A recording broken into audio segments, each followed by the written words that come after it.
Bem-vindos ao Observatório da Imprensa. Nesta edição, vamos tratar de um assunto que foi destaque na imprensa há 70 anos e que deve ser constantemente lembrado: o fim da Segunda Guerra Mundial. Para falar sobre o assunto, convidamos o cineasta Vicente Ferraz, o músico documentarista João Baroni e o jornalista Ricardo Bonalume. Veja agora o que foi destaque na mídia esta semana.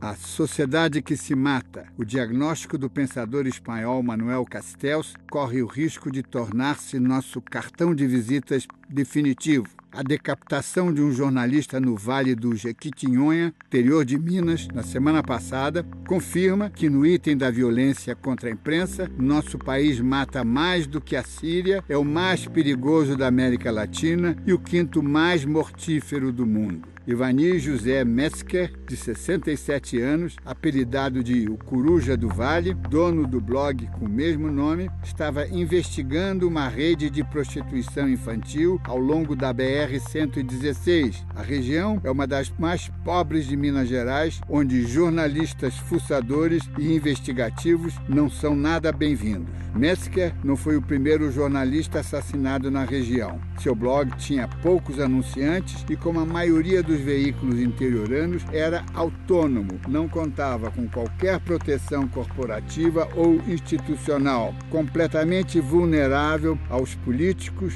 e policiais corruptos. Em nosso cartão de visitas já constou o título de País do Futuro. Agora estamos condenados a voltar ao passado, quando o Estado e as leis só chegavam onde havia bolsões de riqueza. É fácil, é cômodo, é charmoso investir contra os grandes jornais internacionais, especialmente americanos.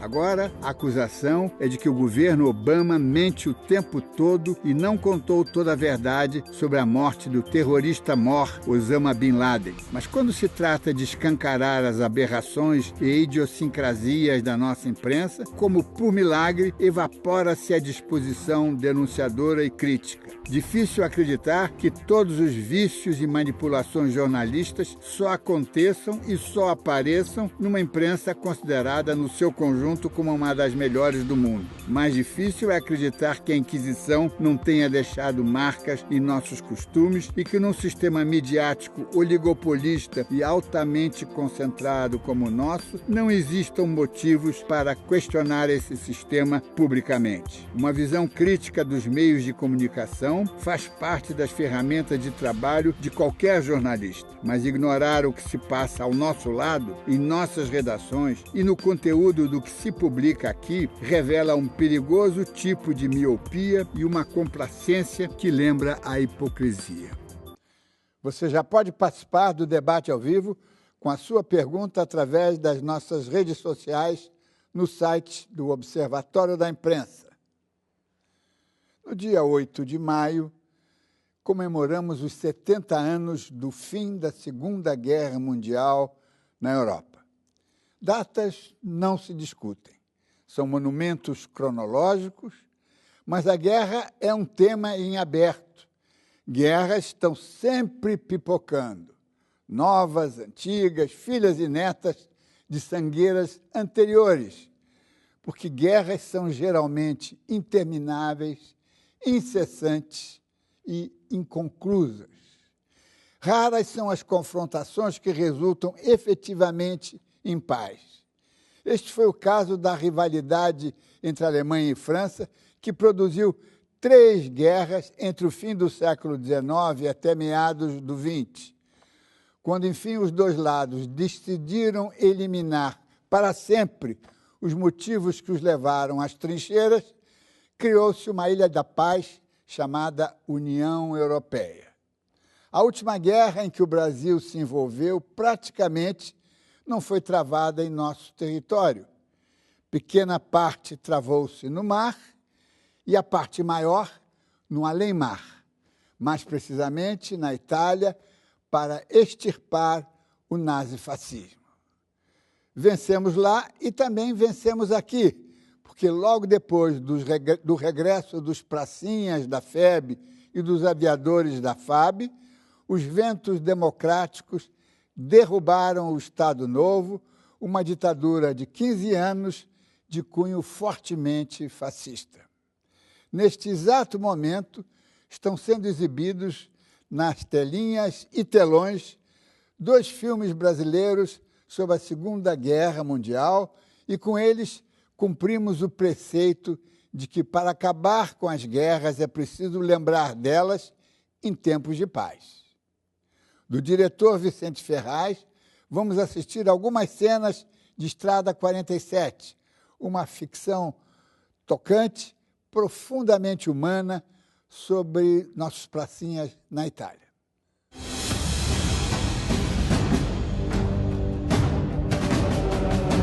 Vamos parar do outro lado do mundo para dar o que temos de mais caro e que ninguém quer perder: a vida. Nem sei por que fazemos parte disso. Bora, bora, bora, bora!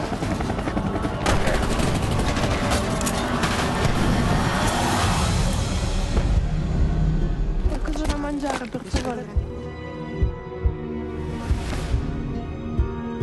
A gente tem que achar essa estrada de qualquer maneira. Onde vocês vão? Vamos até 47. O que vocês vão fazer pra lá? Abrir essa estrada.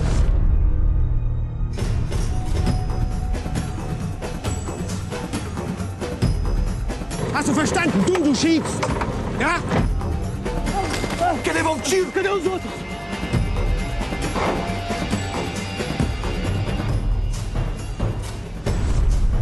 Italiano! Italiano, io amico! Vamos morrer! Tá vivo? A gente é brasileiro. Wir sind im Krieg sogar gegen Brasilien. Das ist absurd. Você não tem medo, não? Tenho fé. Ich bin fertig. Poi direzione strada 47. Dobbiamo sminare il campo minato. Io so dove. Strada 47.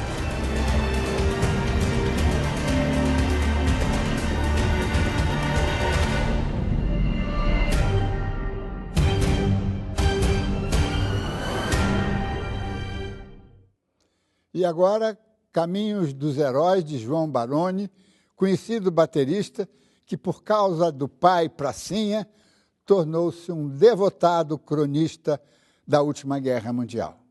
Por alguma razão que ninguém entende, a participação do Brasil na Segunda Guerra foi alvo de muita caricatura, né?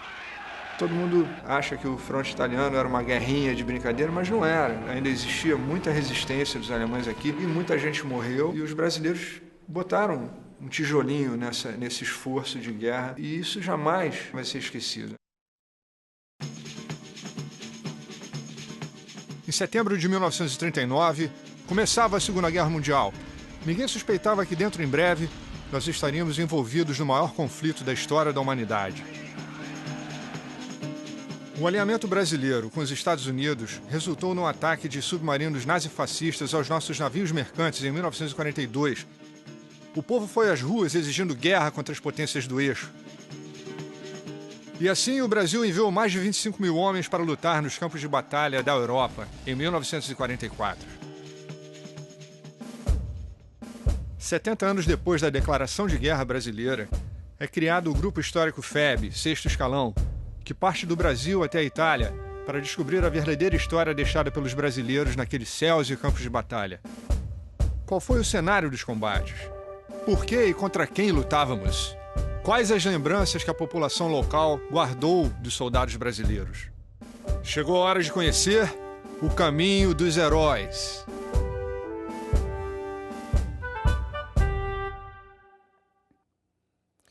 Vicente Ferraz, grande prazer em tê-lo aqui no nosso programa. E queria saber o que te levou a fazer, conheço a sua filmografia excelente, maravilhosa, sobretudo o Mamute Siberiano, que é eu acho uma obra-prima, mas eu queria saber o que te levou a essa altura, quando, digamos, a sua geração em geral já esqueceu da guerra, retomar esse assunto? Eu vou te responder a tua pergunta com outra. Por que o cinema brasileiro não fez esse filme antes? Né? É a pergunta que eu sempre fiz, né? Eu sou de uma geração que eu peguei o final da ditadura militar, né? Ou seja, eu fui criança durante a ditadura e peguei todo o processo de redemocratização jovem, né? E todos os temas ligados ao Exército Brasileiro tinham uma distância e tinha visões assim da época, né? Que eram talvez assim preconcebidas sobre a ideia da participação do Brasil na Segunda Guerra Mundial. O tempo passou e eu comecei a entender, ou tentar procurar entender, o que esses jovens, né, esses 25 mil jovens que atravessaram o Atlântico há 70 anos atrás, foram fazer na Itália durante o maior conflito do século, pegaram o pior inverno até aquele período, o inverno de 44 para 45, depois eles voltaram, uma ditadura caiu e essa história foi se perdendo pelo tempo, né? E foram lutar no lado certo da história, né? Foram lutar pela democracia, pela república, e é uma história que só tem a deixar todos nós orgulhosos, né? Então, essa é a pergunta que eu faço. Então, foi o que motivou a fazer esse filme. Só quero esclarecer um pouco, não quero me estender, é que eu não quis fazer um filme de guerra.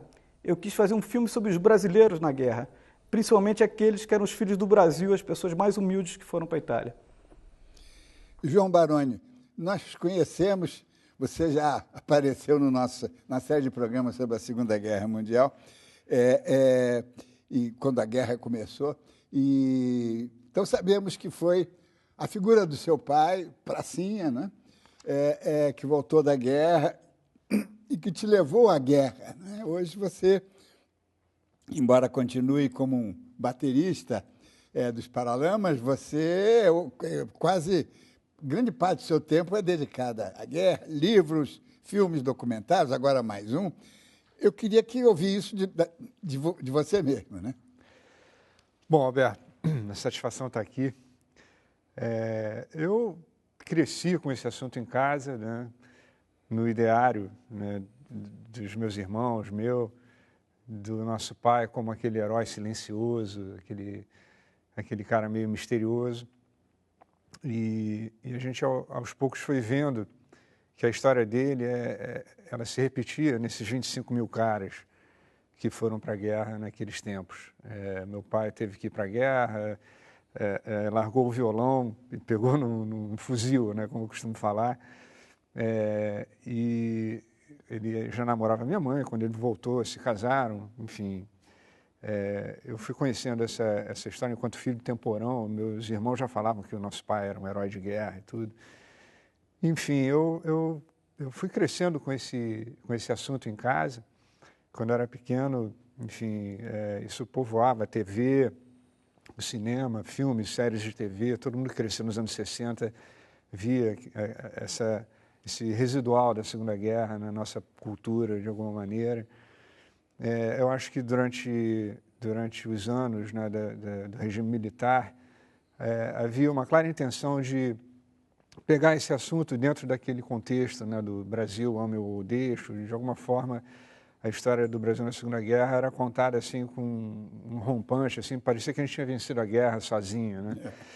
E acho que ao longo do tempo a gente foi tomando conhecimento daquela história mais terrível do esquecimento dos ex-combatentes. Meu pai mesmo ajudava muitos amigos humildes, e acho que ao longo do tempo a verdadeira história, o residual mesmo, né, dessa história, ela, enfim, não foi aproveitada como deveria dentro da nossa própria história recente, né, e mostrar o quanto era realmente de valor a nossa participação na Segunda Guerra Mundial, né? Ricardo Bonalume, Primeiro, eu sou seu fã, leitor. Você é um grande especialista em história militar. Eu também sou fã dele. E, além disso, especialista em história militar e também um polemologista, quer dizer, um estudioso da disciplina de guerra, não é? E eu queria que você nos esclarecesse. Essa foi uma guerra, a Segunda Guerra foi considerada a catástrofe mais importante dos últimos 500 anos, mas ela acabou de fato? Essa é a pergunta que eu queria fazer. Olha, a Segunda Guerra Mundial foi a maior catástrofe da história humana de todos os tempos, isso não tem a menor dúvida. Foi a guerra mais mortífera de toda a história humana. Mas antes de eu voltar a falar um pouco sobre isso, eu queria fazer uma pequena introdução, em parte repetitiva, sobre o que o Vicente e o Baroni falaram antes. Sobre o meu interesse também na participação brasileira na Segunda Guerra. Eu, assim como eles, sou dessa geração que cresceu durante o regime militar e tinha vergonha de viver num país governado por uma ditadura militar. 1978, 79 é o ano que eu serviria o Exército e eu morri de vergonha de ter que servir o Exército de uma ditadura militar. E era o que eu achava e eu considerava isso em relação também à história militar brasileira. Eu não levava a sério nem a FEB, nem a participação brasileira na Guerra do Paraguai. Eu, aos poucos, lendo mais sobre o assunto, pesquisando, eu descobri que não era bem assim, que você não podia comparar os generais golpistas de 64 com esses 25 mil brasileiros que foram para a Itália em 1944. E aí, numa incrível sorte, eu fui convidado por um veterano da FEB a visitar a Itália com um grupo de veteranos que ia lá em 1994 para comemorar os 50 anos do final da guerra. Hoje nós comemoramos 70 anos. Aí eu fui lá, foi uma oportunidade ímpar, porque esses veteranos ainda estavam, digamos assim, na flor da idade, né?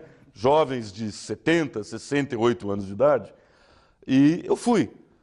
Eu vi, escutei, entrevistei e vi que pessoas maravilhosas. Até hoje eu choro se eu penso nesse pessoal. Eles estão morrendo. É a última geração. É a última geração. Hoje eles estão morrendo. E, desculpa, eu fico emotivo. Não. Daqui a pouco eu falo de novo com você, Dias. Tá bom. Mas, antes de mais nada, o resultado dessa viagem foi esse livro aqui. Opa! Que eu escrevi com base nas entrevistas com esse pessoal. Não se trata de propaganda no momento, porque esse livro já está esgotado. Eu trouxe um para dar aqui para o Vicente, está na mão, e trouxe um para o seu pessoal entregar para você. Você vai ver que é um livro escrito com carinho, em homenagem a esses velhinhos maravilhosos. Vamos fazer uma pequena pausa e voltamos daqui a pouco. O Observatório volta com a história da Segunda Guerra Mundial.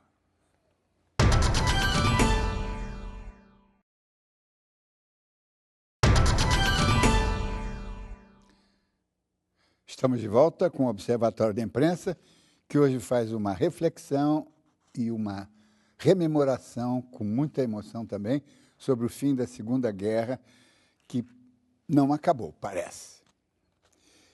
João Baroni, você viveu um episódio quando você foi à Itália recentemente e levou um pequeno grupo de soldados brasileiros, pracinhos, que alguns nunca tinham mais voltado à Itália. Eu queria que você contasse essa. Pois é, Alberto, aproveitando essa nossa interação aqui com o pessoal de São Paulo, o Vicente está de parabéns pelo filme, está sendo muito elogiado, o filme realmente tem os seus atributos. Ricardo Bonalume foi um dos responsáveis pelo meu reencontro com o assunto da Segunda Guerra Mundial, porque o livro dele é muito bom, A Nossa Segunda Guerra. E, recentemente, eu nesse meu novo desafio de fazer um novo documentário sobre o Brasil na Segunda Guerra, eu estive na Itália acompanhando alguns acontecimentos. Na verdade, esses ex-combatentes já estavam indo para lá e a gente, durante a nossa filmagem, a gente acompanhou alguns desses ex-combatentes nos seus 90 e poucos anos já e pegamos depoimentos emocionantes. Alguns deles voltavam à Itália pela primeira vez depois que a guerra acabou. Então, realmente, são depoimentos muito emocionantes, né? E aproveitando esse sentimento que a gente está aqui desfrutando agora, compartilhando, eu não conheço ninguém que não se emocione e não se deixe levar por esse sentimento tão bacana, né, quando se depara com a história do Brasil e dos brasileiros na Segunda Guerra Mundial. É uma história dos brasileiros, é uma história do nosso povo, é uma história rica, é uma história que explica o país. Você está falando que a gente está há 70 anos do final da guerra. Realmente, parece que a guerra não acabou, parece que ninguém ainda entendeu o simbolismo, né? A verdadeira lição que foi a participação dos nossos, enfim, brasileiros, do meu pai, enfim, das pessoas que se envolveram na guerra, né? Pois Vicente, eu acho que não se pode esquecer, e a função da imprensa, e por isso que não nos apressamos a fazer esse programa no dia 8 de maio, que no meu calendário pessoal sempre foi uma grande data, né? E porque eu acho que é importante lembrar, mesmo fora das efemérides, né? Hoje estamos no fim de maio. Eu acho importante, e, sobretudo, discutir o que foi essa Segunda Guerra, se ela efetivamente acabou, e o que podemos... Uma parte dela acabou. A França e a Alemanha se tornaram povos irmãos, né? Já fizemos um programa, inclusive, no consulado, que é comum dos dois aqui no Rio de Janeiro. Mas a outra parte, temos aí o caso da Ucrânia, que continua em guerra, a mesmíssima guerra continua hoje.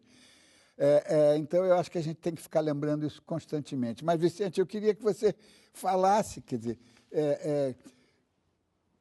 qual foi porque a sua história é uma ficção, mas absolutamente verdadeira, não é? Eu queria que você falasse um pouquinho sobre essa história. Assim, é difícil porque eu estou entre historiadores e conhecedores profundos aí da história da FEB, né? Eu sou apenas um contador de histórias, né? E para contar essa história, é evidente que eu li os livros clássicos, né? E conversei com muitos ex-combatentes, né? E depois eu fui procurar os diários, as cartas, as recordações, as reminiscências, né? E aí foi quando eu comecei a descobrir uma outra ideia de guerra, né? E paralelo a isso, Diniz, eu acho que tem uma coisa que é importante falar para você, né, como jornalista, uma pessoa que foi fundamental para eu entender o ponto de vista foi o Rubem Braga, né? Com o Rubem Braga, que foi correspondente, né? Ele tem um livro que eu li, que me despertou bastante interesse, né? Que são as crônicas dele na Itália, e que ali tinham vários argumentos, né? E várias histórias, e ao mesmo tempo, do ponto de vista de um civil, de uma pessoa desse grande cronista, né? Ou que observava aquela guerra com um nível de subjetividade, né? Então, esse recorte que eu quis fazer no filme era de uma memória afetiva, né? Eu não quis fazer uma análise militar, nem uma aula de história, né? Seria muita pretensão. Eu apenas queria tentar fazer uma viagem na memória daqueles jovens que fizeram toda essa odisseia, né? E foram esquecidos. Uma coisa que foi falada aqui que é importante, né? Que ao mesmo tempo que as pessoas buscar um ponto de vista equilibrado dessa história, ou seja, que não seja aquela ideia do ufanista, né? Como o Baroni falou, né? Que se falava, né? Durante o regime militar, né, que o Brasil ganhou a guerra, quase que ganhou a guerra sozinha, e por outro lado, uma visão revanchista dizendo que era o exército de Brancaleone, né, nenhuma coisa nem a outra, as pessoas têm que ter claro na cabeça que aquela bala que foi fabricada em Berlim para matar um soldado em Stalingrado ou em Omaha era igualzinha a que matava um pracinha ou podia matar um pracinha. Ou seja, o medo, o sofrimento, o estresse, o perigo, era o mesmo, igualzinho. Não tem diferença. Isso é importante deixar claro. Ricardo Bonalume, eu queria que você, se pudesse, e o quanto pudesse, retomar esse assunto que de um historiador militar é muito importante ouvir, se essa guerra que nós estamos relembrando agora com tanta emoção, ela realmente está terminada, ou o que falta para terminá-la? Eu concordo plenamente com você que a Segunda Guerra Mundial, terminou no papel, mas os reflexos dessa guerra continuam totalmente vivos hoje. Porque, como eu disse, foi o episódio mais marcante da história humana. 60 milhões de pessoas foram mortas, todos os continentes, quase todos os países do mundo foram envolvidos. Então foi uma coisa de proporções assim gigantescas, certo? E, como eu disse, afetou todo mundo. Por exemplo, coisa básica, os japoneses invadiram as antigas colônias europeias na Ásia. O Vietnã, o Laos, que eram franceses, a Indonésia, que era holandesa, a Malásia, que era britânica, e as Filipinas, que era uma espécie de colônia americana. Bom, depois da guerra, não havia como esses países manterem o colonialismo ali, porque eles foram derrotados por um país asiático, o Japão. Então, o colonialismo na Ásia acabou. Alguns países viram isso logo e saíram. Outros demoraram mais, como a França, que insistiu em lutar no Vietnã. Resultado, perderam outra guerra no Vietnã. Em 1954, por exemplo, a famosa Batalha de Dien Bien Phu. Adeus. Os americanos entraram em seguida no lugar dos franceses. Ou seja, a intervenção americana no Vietnã vem da intervenção francesa, que aconteceu por causa da invasão japonesa. Ou seja, é um detalhe da Segunda Guerra que afetou o pós-guerra durante muitos e muitos anos. E até hoje a Guerra do Vietnã afeta a política americana. Por quê? Porque os americanos perderam muita gente, foi a primeira grande guerra que eles não conseguiram vencer, e mesmo assim eles foram fazer bobagens posteriores no Afeganistão e no Iraque. Então você vê que os reflexos continuam. Você citou a Ucrânia, exato, a Rússia. A Rússia foi o país que mais sangrou na Segunda Guerra. Aliás, tem uma história clássica que foi recentemente citada pelo meu amigo Nelson Asher na Veja, que ele disse: a guerra foi vencida graças ao tempo que os britânicos conseguiram, porque os britânicos foram os primeiros a entrar em combate contra os alemães e continuaram na guerra graças ao Churchill, quando ninguém achava que eles iam conseguir ganhar. Depois foi ganha pelo sangue dos soviéticos, que foi o país que mais sofreu na guerra, e também pelo dinheiro e pelo material americano, porque a indústria americana foi o grande arsenal, se dizia na época, arsenal das democracias, embora também tivesse a União Soviética, que estava longe de ser uma democracia. Mas a produção militar americana foi o que inverteu a maré da guerra. Quando você olha os números, e eu cito algum desses meus números no meu livro, só para colocar em contexto, é impressionante. A Alemanha produzia 10 navios de um tipo, os americanos produziam 100, o Japão produzia 10 porta-aviões, os americanos produziam 50, e por aí vai. Ou seja, foi uma guerra vencida pelo material, mas, ao mesmo tempo, os aliados tiveram que aprender a vencer essa guerra, porque os alemães, italianos e japoneses começaram a guerra em vantagem. Eles eram mais competentes como militares, suas tropas eram profissionais, bem treinadas, enquanto que as democracias e a União Soviética tinham que se valer de soldados cidadãos, como, aliás, era a FEB.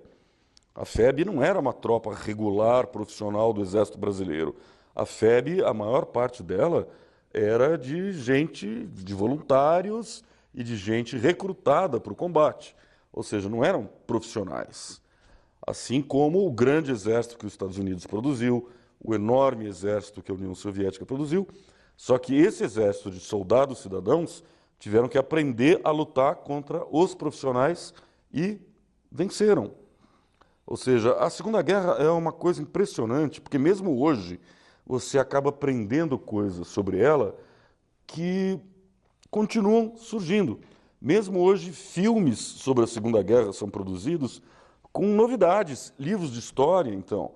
2 escritores alemães, 2 historiadores alemães, produziram livros, um livro brilhante, que é baseado na escuta, nos grampos de prisioneiros alemães que estavam prisioneiros nos Estados Unidos e na Grã-Bretanha. Nunca ninguém tinha visto esses arquivos em 60 e tantos anos. E eles são uma excelente fonte histórica porque eles mostram o que, de fato, o soldado alemão pensava sobre a guerra. O que ele pensava sobre as raças inferiores, os eslavos, os judeus, e é impressionante.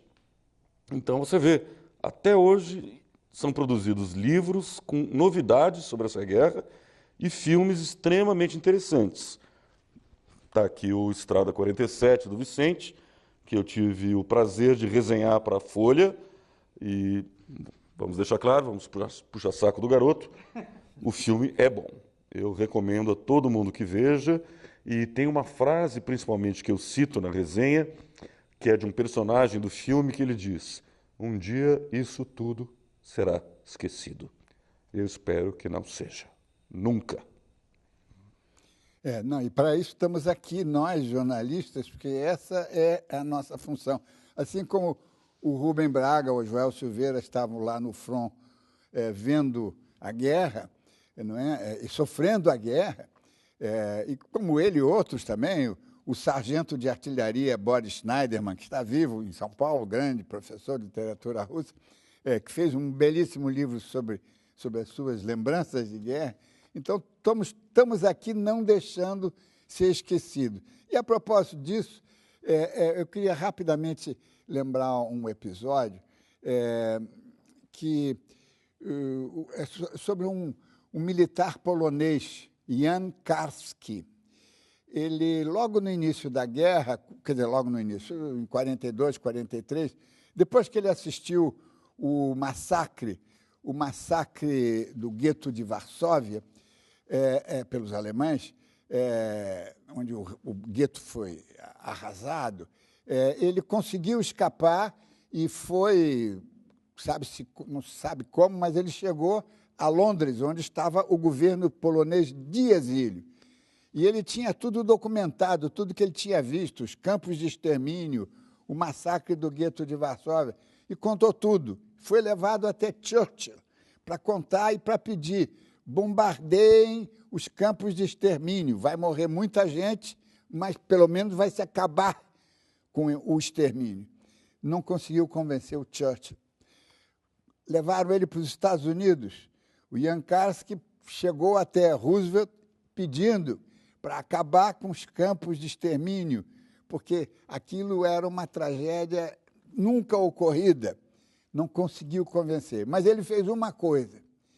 Ele escreveu uma grande matéria, que depois virou livro, numa revista que já desapareceu, mas uma grande revista chamada Collier's. Era uma revista semanal, vendia, às vezes, sei lá, 1 milhão de exemplares, e ele contou tudo que ele sabia. Bateu o recorde, vendeu 2,5 milhões de exemplares, em 44. Quer dizer, a guerra parecia estar vencida e ele estava contando uma coisa que só se descobriu depois, quando o general Eisenhower chegou até a Alemanha e não acreditou no que estava vendo e chamou os cameramen para dizer: filmem isso, porque um dia vão dizer que é mentira. O Jan Karski tinha dito, isso muito antes. E o jornalismo americano disse isso ainda muito antes. Quer dizer, a função da imprensa, e eu repito, é falar das guerras em tempos de paz, para que elas não ocorram, ou pelo menos para que elas não sejam esquecidas. O Observatório vai fazer um pequeno intervalo e volta daqui a pouco.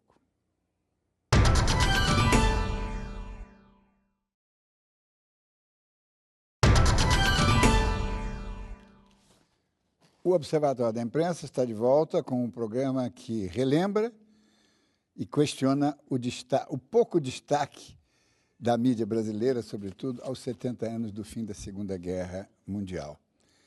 Isso é importante porque praticamente ninguém na nossa grande imprensa lembrou-se antes ou a respeito da Segunda Guerra. O que se fez foi noticiar as solenidades nos diferentes países, sobretudo europeus, e também na Ásia, as solenidades para relembrar os 70 anos.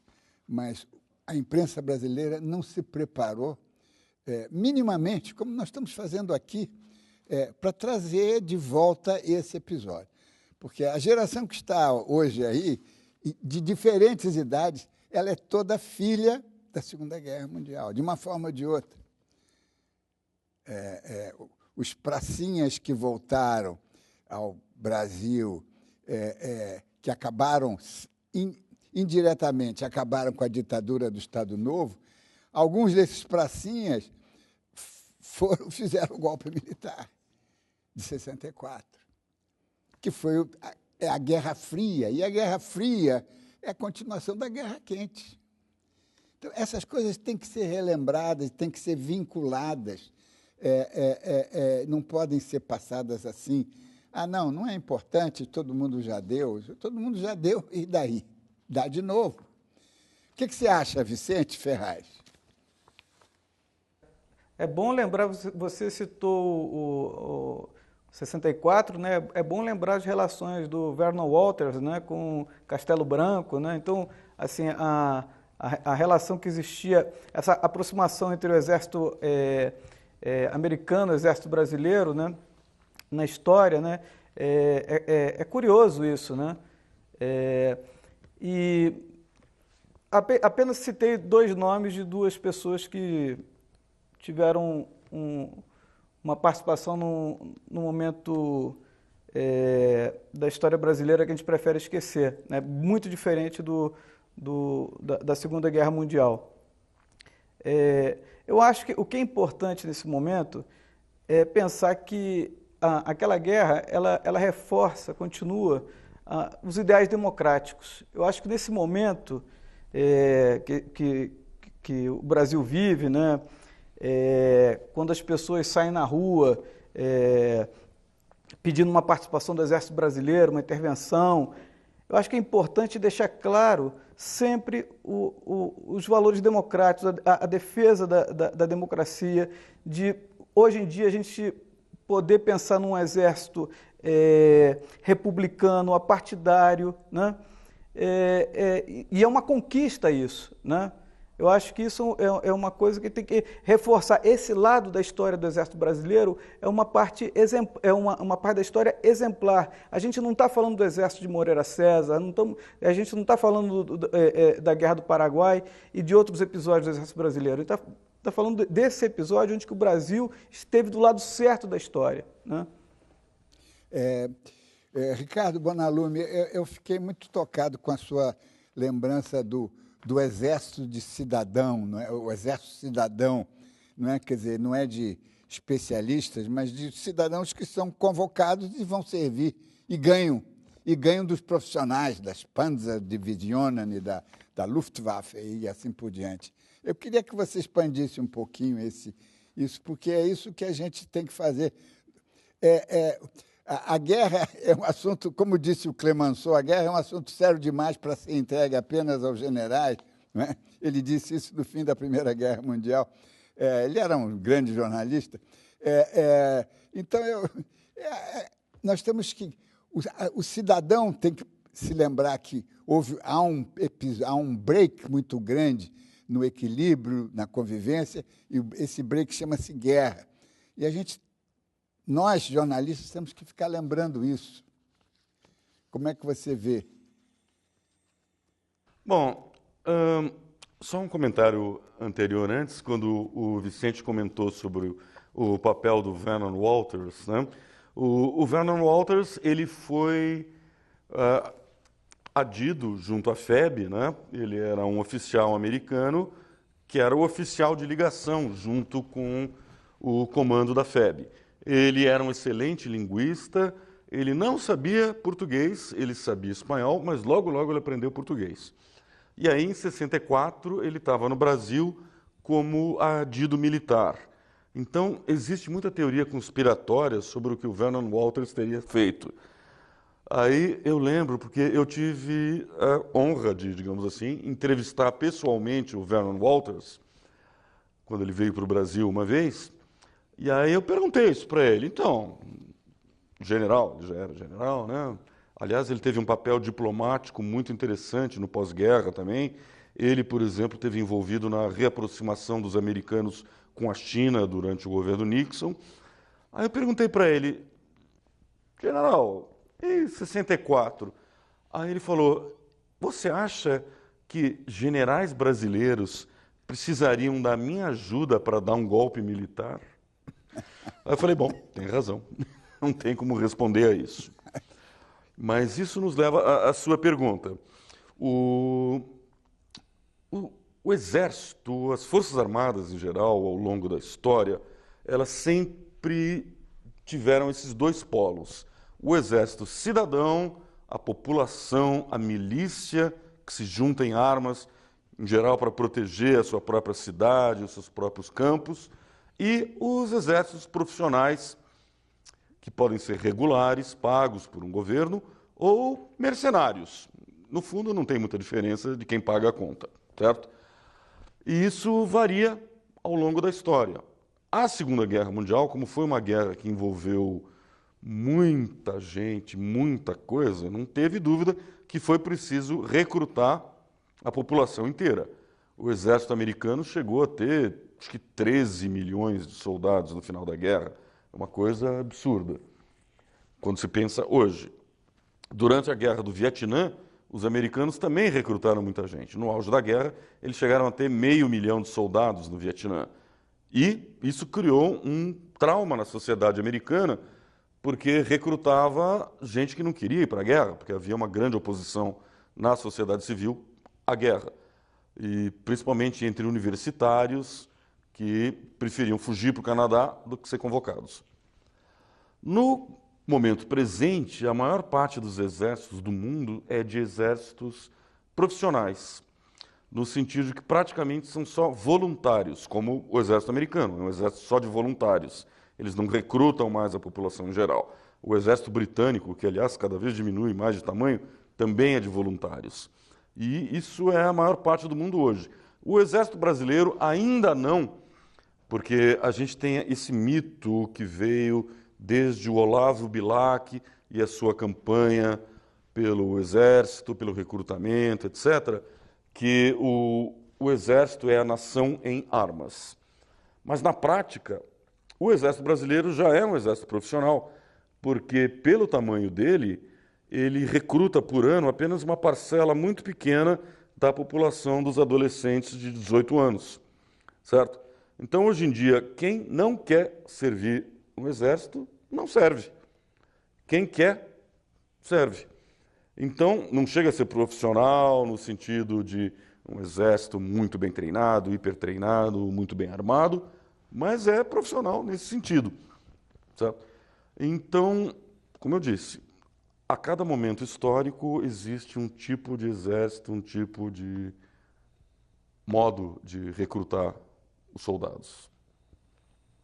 Ao contrário, por exemplo, da Força Aérea e da Marinha, que sempre são forças profissionais porque eles têm que utilizar equipamento muito mais sofisticado, navios, caças de última geração, etc. Então não tem como você recrutar um garoto de 18 anos para pilotar um caça. É impossível isso.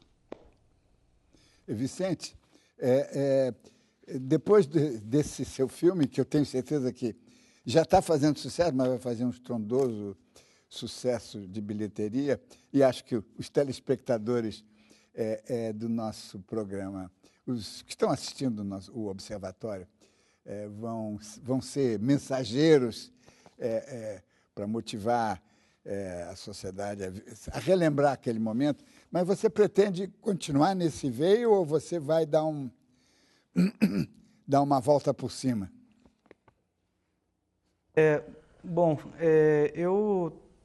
Eu terminei, né, uma série agora sobre 3 ex-combatentes. Uma delas, um desses episódios, eu posso dizer que você é o meu co-argumentista, né, porque uma se passa em Leeds, que é um ex-combatente alemão, filho de brasileiro, que lutou na Frente Oriental e hoje em dia mora em Leeds, uma grande ironia do destino. Outra é com o nosso querido Boris Schneiderman. E o terceiro é com o Candinho, né? Que é um ex-combatente bastante condecorado, mora no Rio de Janeiro, um sergipano que teve na tomada de Monte Castelo. São retratos sobre esses combatentes, né? Eu gostaria de lembrar que já que está o Baroni, a minha timidez, né, não fez eu me aproximar dele na embaixada do Brasil em Roma, né? Eu estive naquele evento e eu acho que depois o Baroni pode até falar com mais propriedade, que foi um evento fantástico, né? Que foi emocionante, né? Porque estavam civis, militares, italianos, brasileiros, ou exércitos de outras nacionalidades, e depois essa grande caravana que vocês organizaram, né? Que fizeram o caminho da FEB. Eu, por outro lado, o filme foi lançado na Itália, foi lançado no dia da libertação, que eles comemoram dia 24 de abril. O filme foi exibido no parlamento italiano, né, com a presença do vice-presidente do parlamento italiano, com o embaixador brasileiro, e um filme que é exibido dentro do parlamento. Até quando eu cheguei, eu pensei que era só um evento protocolar, quando eu vejo vão projetar o filme. Eu me senti bastante honrado com isso, mas não era um sentimento em relação ao Vicente realizador, mas uma homenagem à FEB ao Brasil, ou seja, era naquele momento o parlamento italiano fazendo uma grande homenagem a essa força expedicionária brasileira que teve uma participação na libertação daquele país, né? E claro, vocês fizeram um caminho, temos amigos em comum, o historiador Giovanni Sulla, né? Se você perguntar para qualquer um daqueles habitantes daquelas cidades que o Brasil libertou, eles são eternamente gratos, né? Então, quando se fala a libertação de Roma, de Paris, né? Ou seja, todos os grandes eventos da história, aquelas cidades, ninguém pode tirar isso, foram libertadas pelos soldados brasileiros. Isso vai ficar para sempre. Eu queria aproveitar só também, já que eu fui citado, queria lembrar só para o telespectador, que talvez não se lembre, porque na nossa série sobre a Segunda Guerra Mundial, nós fomos lá em Leeds. É uma história, vou resumir rapidamente, que estamos terminando o programa. Leeds foi uma cidade arrasada em 40 e 41 pelos alemães. Três patriotas, guerrilheiros patriotas tchecos, conseguiram se infiltrar e matar o carrasco Heydrich, alemão. E como vingança, o Hitler assumiu e divulgou, porque normalmente ele não divulgava, divulgou a destruição total de Leeds. Isso chocou o mundo. E surgiram apelos de todo mundo para que se criassem outras Leeds. O Brasil criou uma Leeds, ou melhor, rebatizou de Leeds uma cidade aqui no Vale do Paraíba, muito tradicional, antiga, e nós fomos lá fazer, e vimos que tinha um monumento, uma fênix, vocês sabem, a fênix aqui, que sobrevive sempre, não é? Ela vive 1000 anos e sobrevivendo sempre, renascendo sempre das suas cinzas, não é? E a cidade está ali. E eu achei isso de uma coisa extraordinária. E esse monumento com a Fênix foi financiado, ou foi motivado pela OAB em 42, gente. Em 1942, a nossa OAB já estava lá fazendo o trabalho de consciência cívica, e a cidade de Lídice é uma das poucas Lídices sobreviventes. Não é? Nós estamos chegando ao final desse programa e quero dizer o quanto me tocou, não é? Como eu disse, somos todos filhos da Segunda Guerra Mundial, cada um na sua idade, mas todos irmãos nessa saga. Então, essa não foi uma não foi uma edição normal, foi um momento em que o Observatório da Imprensa, com a presença do João, com a presença do Vicente Ferraz e do Ricardo Bonalume, com a sua emoção e com o seu conhecimento, que nós podemos reviver tudo isso e mostrar que as guerras têm que ser lembradas no momento de paz, para que elas não se repitam. Com isso, então, nós estamos encerrando o programa